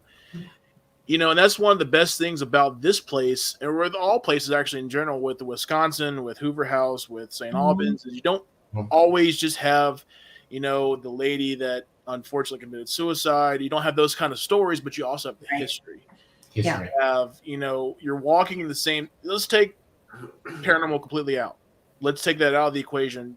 To walk the same place, like on a battleship where these men fought and protected our country, to walk the same pathway that a young Thomas Jefferson walked, to walk, schools, all this stuff. I mean, you're walking through time, and you tell me that's not time travel. I mean, that's as close as we can get physically to time travel. Close your eyes, you're there. Yeah. The little one-room schoolhouse. Yeah. Yeah, that's where he learned a lot of his schooling. Was in that one little schoolhouse right next to the house. And it's funny you guys got that battleship. When I was a kid, she still owns it. My aunt owns vacation properties down in a place called Curie Beach, North Carolina. Oh, yeah. And it's about 10 minutes south of Wilmington. Yeah. And we would go there every year for a week for vacation. And coming over this bridge into Wilmington, there was the USS, I believe it's USS North Carolina. North Carolina. It's just right there. And we went on that so many times and not even knowing anything about the paranormal as a kid. I just remember thinking exactly what Brandon just said. I'm standing where somebody was standing during a war, and it's something like that really piques your interest. And then you throw into that guy's still there in spirit. That just kicks up another notch. Yeah. We had some of our crew, the Realm crew and Haunted Nights crew were actually on the North Carolina last night investigating. So so that's a very hot spot. We're hoping we're actually in talks with them for a Haunted Night / Dinner with a Ghost event. So hopefully we'll be able to lock that down here in the future as well. So, but if anybody has any places that they would like to see us come for an event, just message me and I'll reach out to the location. I try to do all the bookings. Yeah. What would be great though? I don't know if you guys have ever been. There's a place that a friend of ours, Mike Simpson, has been several times, and that we were really trying to book for this year. That we really want to get to Old South Pittsburgh Hospital. Oh yeah. It's got some history with us. Yeah. Oh really? Oh really? Got some history with us. That's for sure. I mean, that was Remember when I talked back our very first episode, DVD episode, late 2013? Well, where was it? It was Old South Pittsburgh Hospital. It doesn't sit well with me. Yeah. Yeah, yeah. Mike said there was an area in there that he wasn't quite sure what it was, but it wasn't very good. Oh yeah. Oh Well, yeah. all I can say is is it on YouTube? Yes, actually, it is on you. It is. Twisted Around YouTube. If you watch the segment where I got attacked, we've had several of our friends, paranormal friends, that have tried to watch it, and they end up cutting it off because they said, I know you well enough, and that is not you sitting there. It's not my face. It's not. Yeah. I mean, that almost, being that happened right when, around the time we were first starting this. But I look back now and I'm glad that I stuck it out because it made me stronger. Yeah. On Paraflix, there's a new series coming out on Paraflix called My Paranormal Experience that captures 4 of our personal experiences, and it's done by Nathan Withers, who's with, of course, he's the My Paranormal Experience guy himself, along with his team, and so that particular capture is on that show. You can actually watch the full thing on the Twisted Realm YouTube page. You can watch from start to finish what happens to her. Wow. From the time she's getting worked up, to the time she's attacked, to the time she's on the ground, to the time she's sitting in a break room, doesn't even look like her. It's about a 20-minute probably process of watching a full experience of somebody being attacked physically. Now, was it your group? I remember seeing some from South Pittsburgh where they also had, it was a door and they filmed it from both the hallway and inside the room with the door, where you could see the door open and you could see that there wasn't that was another group. Okay. Yeah, probably somebody else. Yeah. Okay. It's kind of weird. There was a great, the experience that we went through. There was a series that came out on TV that kind of mirrored exactly what happened to her on a production. Yeah. And it was, because I was so furious when I saw that, to the point I was like, are you serious? It's almost like copied from that particular, from start to finish. Yeah. I was like, wow, I wonder where they got that information from, or how they got that. But, it happens. That's just the way that goes. You put your stuff out there, it's going to be that way. Yeah. Now, whether it was that somebody experienced the exact same thing that she did. Maybe. It was Tanya, crazy. did you have any residual after that, or? For a while, even now, I still get PTSD. I do. I do. Yeah. Even when I talk about it, because it was just that. Yeah. I didn't know back then. I didn't know how to protect myself. I didn't know how to close when I needed to. I didn't know any of those things. Right. And I can actually say now, learning from that has actually been a good thing. But at the time, I could not talk. How many blankets did y'all have around me? Jesus, she was wrapped up like you only could see her head. Yeah. I mean, even stuff around her head, she was so tight, she was so cold. I mean, she wasn't responding. It was weird. Yeah. And then finally she started snapping out of it. It was just one of those experiences that. That sounds like you at Hinsdale. Yeah, I was what was that, June of last year? Last year. Yeah. We went up to Hinsdale. I won't go. And we had a couple, it was going to be a couple of us, but they couldn't make it, so wound up just being Gabe and I. And I don't know if you guys have been to Hinsdale or not. Brandon has, yeah. And then Brandon knows that place, let's just say, at least in my opinion, is entirely too powerful for just people. Yeah, that was I don't care who you are. The big bag of crazy. And our psychic medium who was on the line with us, she told us in advance, she said, don't go in the basement, which we didn't. And we were doing our show from there. And while we're doing our show, the REM pod and stuff we had in the kitchen, that's all going off. And we're watching the Shadow Man walk back and forth between them. This one goes off, and then we watch walk around, and this one goes off. Oh, And wow. people on the show, we took the laptop and turned it around, and people on the show were seeing it. Wow. And so anyhow, people were seeing something walking around us while we're doing the show. Yeah. And anyhow, we ended the show, and we were going to start a live session. And all of a sudden, I mean, it had been 5 minutes. Something literally sucked everything out of me. Uh-huh. And here was the house, no air conditioning, not even a fan. It was 95 inside the house, hot, sweating. Woo. I'm freezing to death. I mean, I'm like uncontrollable vigors and just, and luckily there was a blanket there on the sofa. So I dove under it. All the body heat was out of me and I couldn't control myself. And he had to run into town to get something and he didn't want to leave me by myself.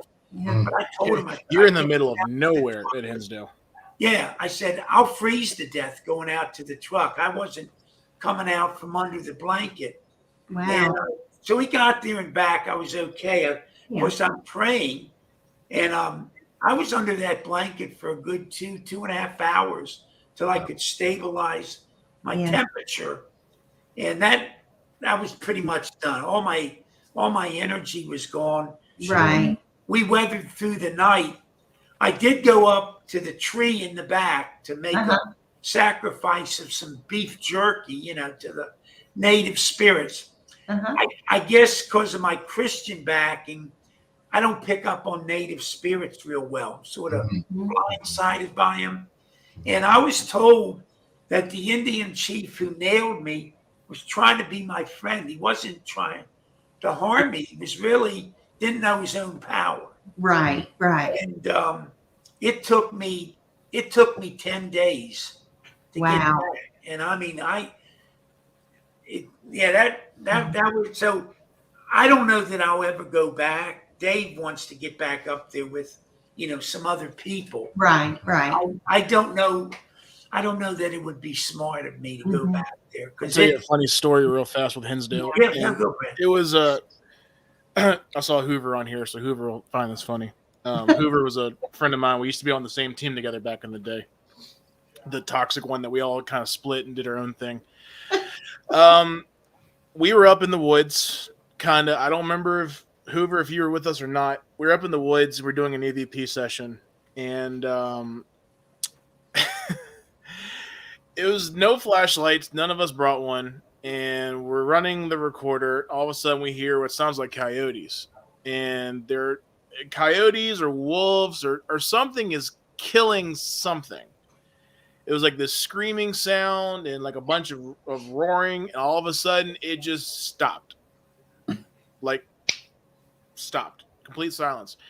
Here's 3, people just chilling in the woods. Don't know really where that sound's coming from. Recorder running, and like literally the next words are, well, shit, what do we do now? Let's just stand here and just see what happens. So we're all standing there, just envisioning at any moment this pack of werewolves is going to take us over, and you're going to add 3 new spirits to the Hinsdale house. And we make our way back down, and I'm thinking, okay, fine, that's done, we're good. So we go over by the pond, and we did something down there, and nothing really. And then it was like a bullfrog, the size of Texas. Just made that sound, and I don't know if anybody was filming. I really hope somebody did. You can see my frame stature just jump. At least I had a religious experience because I ascended at least 30 feet in the air. So whether that's the house, playing with you, making that, maybe those sounds never occurred. Because I saw the bullfrog, so that's one thing, but the wolves, we don't know where that sound came from. We don't know. We never found anything the next day. Yeah. We didn't find anything that night. So was that something in the woods making that sound for us to leave, or was it legit something that actually happened? So it kind of makes you wonder: is the house playing tricks on you, or did it really happen? Yeah. Well, the thing about the house playing tricks, we booked that place twice, Yeah. and each time something happened that kept us from going there. Uh-huh. Now, at the very first time we had booked it, before we even got there, before we even went to the bash that year. Yeah. And we were supposed to go, I think, in October. Of course, bash is always August, so it was right before that. But it's a weird experience, and it's just like I'm in the shower, and it's almost like I black out. It's that kind of story. It's weird. It's almost like I black out in the shower, and I'm at the Hinsdale house looking out the back door. And I'm looking up towards that hill that goes up the back. And there's this creature that comes across. It's almost like I'm looking through a DVR system, watching this creature come across the screen, and his eyes are looking right into my eyes, and we're looking at each other. And it's a tall, lanky figure, distorted figure, and it was the weirdest thing. And you know, Daniel, when we were at, I think it was the bash, it might have been right after that at the bash, that he brought a picture that somebody had captured of something that was peeking around a tree.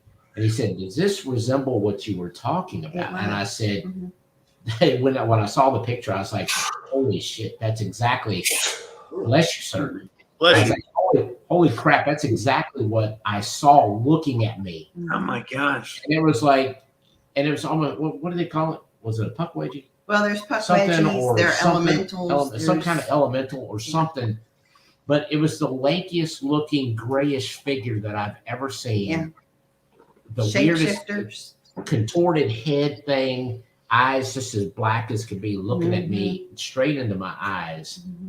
And I'm like, what in the world? So, and then after that, some people that have abilities were like, it was trying to tell you, that was your thing telling you not to go there.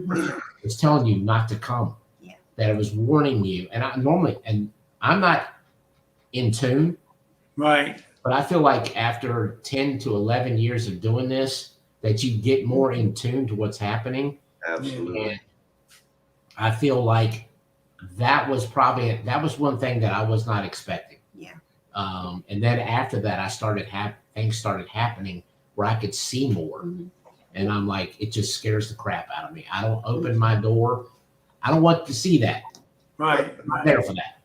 You know, she can do that. There's other people that can do it. Brandon and I are usually like, you feel that? You feel that? Yeah. Get the guy. About as far as it goes. Hey, do you feel that?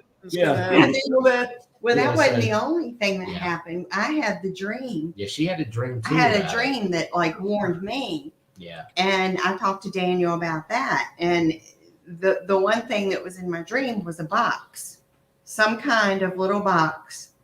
And he said that they had just found that particular box. So it's like he and I both had things that just for right now, Yeah. we don't feel that we're supposed to go. Yeah. You know? Right. I mean, I appreciate the location. Oh yeah. Daniel's a great person. I Sure. We Yeah. support Daniel Oh, at yeah. Hinsdale House. But it's got to be, I don't want to go there just for the hell of it. You know what I mean? Right. Because I feel like something's keeping me or her. Believe me, I'm not scared of it. I want to go there. I want to go. If she doesn't go, eventually maybe Brandon and I will go, or whoever will go to do it. Because sometimes when that stuff happens, it's like you got to go face it. Yes. But right now, after certain things, we're like, okay, let's let it calm down a little bit. Well, a person we just met here recently with his group, we had just like 2 weeks ago, we had a pretty amazing session where this person, I don't want to mention, look, it's famous in movies and junk like that. And it's he came used to down, work for another event company, which will not be named, but and they used to events there all the time. and anyhow, it was very deceiving. He He said it was actually quite welcoming initially, and it made you feel, but it was taking you over. Like it was, Yeah. and he was there for an extended period of time, several weeks.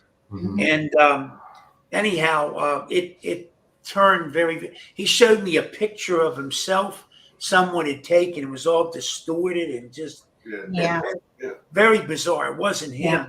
Well, anyhow, he was coming with another group down to the Hoover house, and he called Steve in advance and told him he'd been battling a potential attachment from this, and should he come down to the Hoover house? Mm.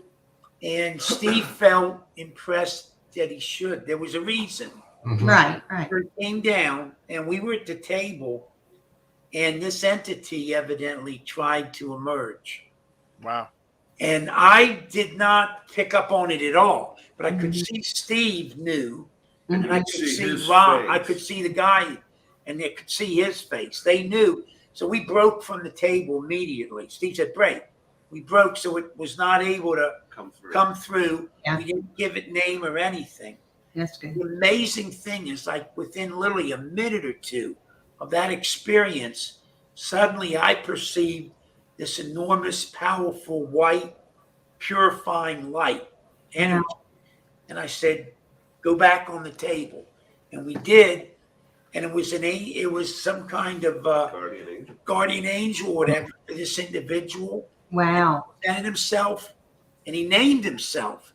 His name was Invictus. Spelled it out, which stands for undefeated in Latin, you know. Wow. And he basically identified himself as his guardian, and he wanted him to know that he was gone, that he literally is done. done. I've taken care of it for you. Wow. Mhm. And basically, but gave him a warning that he should never go there again. Yeah. It also gave both Steve and I a warning that we should never set foot on that property. Wow. Which I won't. I Okay. won't. And anyhow, so boy, it was so powerful. I actually documented this because it was amazing to see this powerful light. And this what else was really amazing to see was after Invictus had come through and left this message for him, you could see him go from sitting there like this to just kind of, Yeah, you know, I mean, it's like you physically saw the weight come off of him. Wow. Just like, you know, I'm me again, you know? Yeah. He came back just a couple days ago, this individual, and Invictus came back through on the table and told him, believe me when I tell you he's off of you. And he spelled his name out again. And basically the neat thing, this guy then was telling us that since he first came, things had all turned around, very positive in his life. The things that he's been trying to do with his they new event company. They have an event company, and things are falling in line. Wow. It's really looking cool. Wow. But Invictus came back through just to plant that in his mind again. You're okay. Yeah. Don't worry about this, because it had really Wow. laid on him. But it was so neat. Now I didn't pick up on that horrible negativity at all. So that sort of shows, you know, I can be exposed. But I could feel the bright light right away. Hoover's full. And I think again, one thing. that's One of those thing, it's like no matter where you go, if it's somewhere you've been to a million times and you feel at home, you feel comfortable. This is a place I've been to, and you kind of let your guard down a little bit. You know, things can occur and happen, and it's nothing like Tana's story. That's to this day, actually, ironically enough, I've never watched that episode. Just because of that, I never have watched it. Sure. I've seen clips of it because we filmed that series for My Paranormal Experience. So I've seen those clips, but I've never watched the full episode just because of that. Mm-hmm. We were at St. Albans for Paranormal Dares did an event there, and we're good friends with them. They hit us up saying, hey, would you mind giving us a hand? Because Keith that ran it had some medical issues. And like, hey, you mind helping us out? We're kind of regulars there. It's right in our own backyard. So sure. And we were all spread out, stationed out throughout the location. And I was down in alcoholic recovery, which, as weird as it sounds, that whole place feels like home. But the paint chipping off the walls and, you know, the rundown, abandoned look, it just feels like home. It just where's it sounds. So we're down there and we're kind of hanging out. And I don't know what had happened. It was in the middle of the second rotation. So when the groups come down, they investigate with us, and then, you know, they go on to the next one, and then the new group comes to me. And something had happened in between that rotation to where my happy-go-lucky kind of jolly mood turned into I want to hit everybody in this room. I want everybody to get the hell out. I really feel like I need to get out of this building. I need to get away from these people. They can tell you my whole demeanor changed. I was pissed at them for no reason at all. I was mad at everybody in that building. It wasn't to the point where like, hey, I need to kill everybody. I didn't go all Jeffrey Dahmer. That's always a pleasant thing. But it overtook me enough to the point of like a black veil came over the eyes to where I can still see, but somebody else was driving the car. Yeah. And it didn't break until the next day. We went to eat at Cracker Barrel, and I still felt like I really resent everybody. I don't want to do this anymore. And on the way home, fine. Yeah. And it's never happened ever since. So I don't know what the hell happened that night, why it chose me, who it was that chose me, but it just goes to show you can go to the same place, but always still have your guard up because you never know what could come through. It definitely was Brandon, that's for sure. We've got like 5 minutes left in the show, so one last question I wanted to ask you guys was, as this is a new place for you, the Hoover House, obviously the main thing is for everybody that's going to come in and experience this with you guys to enjoy it, take their own experience away from it, let them make their own decisions and make their own judgments on what they experience. But just for you guys yourselves, what would you like to get out of it? Like, is it, I mean, because some people, they love that great EVP. Some people love that great photograph. Some people just want that personal experience. Right. What is it you guys think you would like to get out of it? When it comes to the events and stuff like that, I like to watch the people. I like to watch them enjoy themselves and get out of it what they can get out of it, because most of the time we're there with them. So when they can experience, we're experiencing them with them. And that's rewarding. I mean, for me. Now, this is going to be a first time location for us. And I don't know, people that are going to probably come to the event have probably been there before, maybe. So it's going to be a learning experience for us. But we love going into places the first time because we love to see what we can bring out. And, you know, because I feel like I've got a great team that knows how to investigate and help people that have never done it before do it. Plus, we've got great host team, which is right there. That can help as well. And then, of course, 2 great guests that are going to be there, experience it for the first time themselves. I'll give you a heads up. We have a lot of dolls around the house, and some of them are very active. The one was giving Steve AFib till we figured the table session came out, and it was disclosed that this one we had brought her in from a antique store was giving AFib to Steve because he wasn't paying enough attention to Not it. because he wasn't saying, he wasn't talking to her. So he has to say every day now when he comes downstairs, he says hello to this specific doll. and gave her a little piece of jewelry. So we've got dolls there that are active. One of them just told us her favorite color was orange, so we're giving him a score. We also have some pictures which have energies about him and stuff. That's awesome. So just be aware there's a lot of and the one thing that we also have there that I really think that especially the 3 of you are going to dig because of the history aspect of it is what was the big tragedy in 1912? The Titanic. Exactly. Right. So when we first got into this place, the town wanted to do some event to, I don't want to say celebrate, but memorialize the tragedy. Right. So, and because the house was built in 1912, they came to us. We have a curio cabinet in one of the rooms and everything in it. Wow. was created in 1912. National Biscuit Company, Nabisco, Oreo cookies. Wow. Lifesavers. Lifesavers. And Morton Salt. But one of the coolest parts is, and this thing is so tiny, it doesn't register to most people. But if you're into the history, you'll love it so much. And it has energies. You can feel it when you pick it up.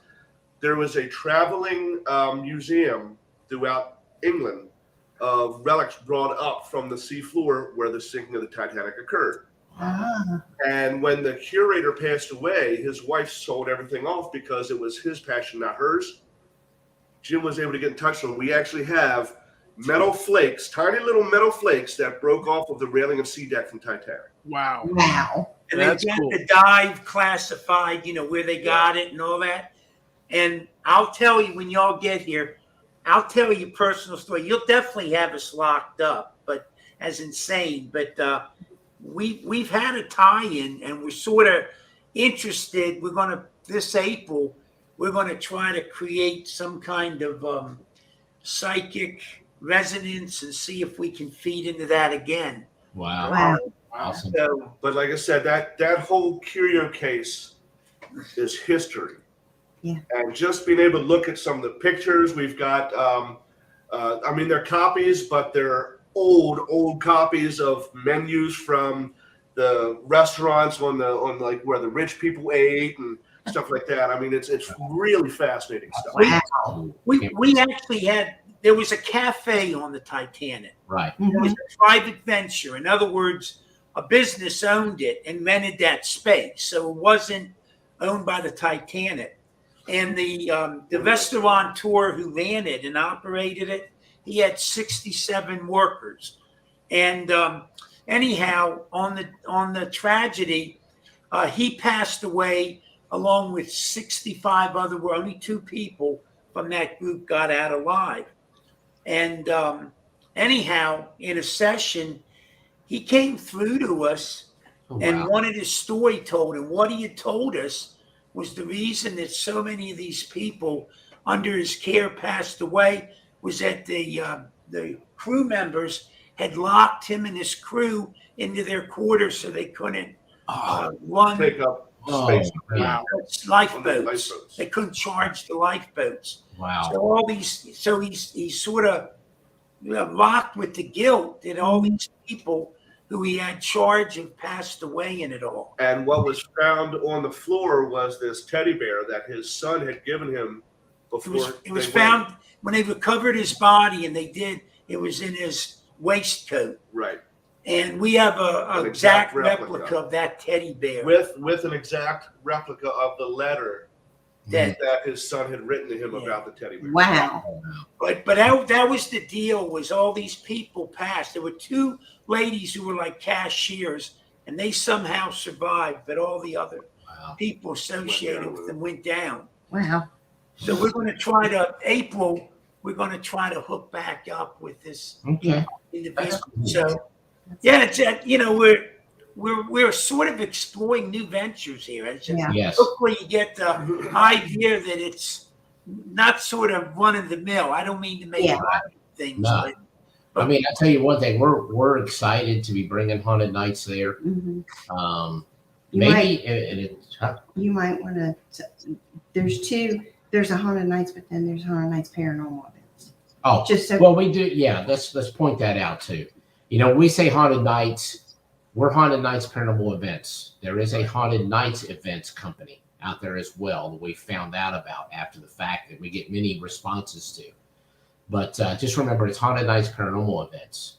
And you can follow us on Facebook at Haunted Nights Paranormal Events.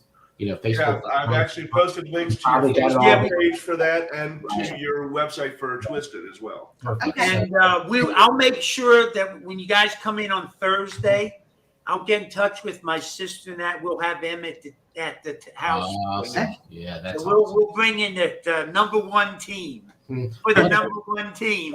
One little request, when we come to our events, we bring our own little doll. Her name is Creepy Doll. Yeah. Don't let them get in my doll, please. Yeah, please. Actually, my doll is not allowed in the house. It stays out in the Yeah. garage. We won't allow it. Nope. So, Well, guys, it's been fantastic. I can't thank you enough. Thank you. I really enjoyed talking. And again, thank you for all you do in the field. And again, we'll get the word out. I mean, if people want a really first class experience, whether you're a novice or whether you've got some experiences, it really does make a difference who you line up Chemistry with. is everything, Chemistry is everything. Definitely. So I can't do enough about recommending this group, and I am really charged to get together and see what our spirits have in Birthday store month. for It's us. going to be awesome, man. It's going to be an awesome night, awesome weekend, actually, with you guys. So, everybody, Brandon, thank you so much. Yeah, check And out the event. And before we go, Brandon, may I comment and commend you on your decor? I see the 3 from Hell on one end and the doors on the other end. Love it. You got 3 from Hell, you got the doors, you got the Haunted Mansion, and then you got Lizzie Borden over somewhere over there. Excellent. collection. So thank you guys so much. Thank all our viewers for watching. Check them out on Haunted Nights Paranormal Events on Facebook, twistedparanormalsociety.com on the website. If you live 4 or 5 hours within driving distance of an event these guys are doing, it's worth it. Take the trip, spend the money, and go have yourself a first-class event. And we can't wait to have you guys up. Yeah. Thank you, guys. Stay safe and well, guys. Thank you, guys. Appreciate it. Thank you so much. Bye-bye now. Bye. Good night. Bye-bye. And thank everybody for staying with us. I apologize that I was not around most of the show, but I'm having a pretty crappy night, pun intended. So everybody stay safe, and we will see you in 2 weeks. Good night.